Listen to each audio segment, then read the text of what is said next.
Ito na. Sige na. Okay lang. Oh. So, let's go unboxing. Pangalan nito, sir? MacBook Neo. MacBook Neo. So, that's it. Ayan na.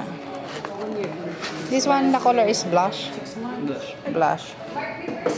Ano nga blush? Ayan. So, ang ganda, guys. Hindi lang kung i-guide sa display. Nice. Ayan. So, checking lang tayo ng physical, ano no. 512 gig siya, no? 512.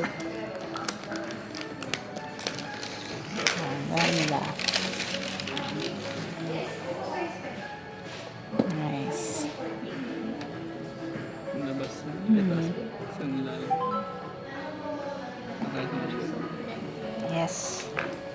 Check pa lang sa display.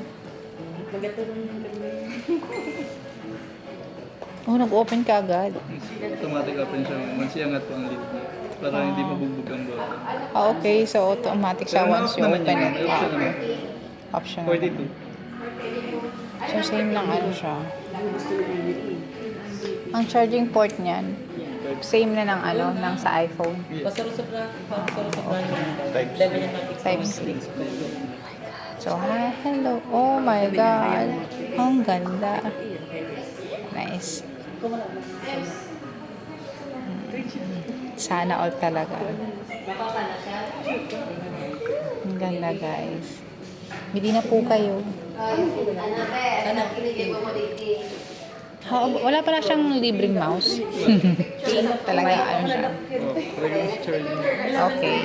Pero usually pwede naman siyang connecta ng ano, mouse, ganyan. Bibili na lang. Charging naman siya. Ah, charging siya, yes. How about sounds?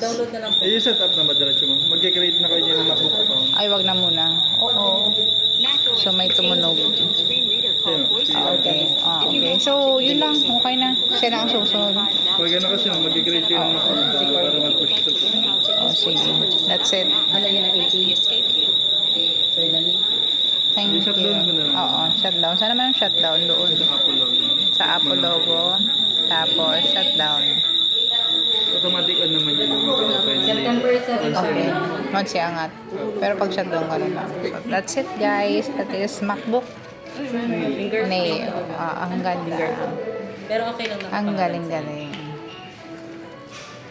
Tapos may nabibili na rin dyan na ano, pang cover sa anyway. keyboard mo? Oo. Online, meron naman. Sa online meron na. Ano. Okay. So, nice, guys. So, if you want, punta lang kayo sa Power Mac Center para legit talaga. Ang galing. Thank you. Bye-bye.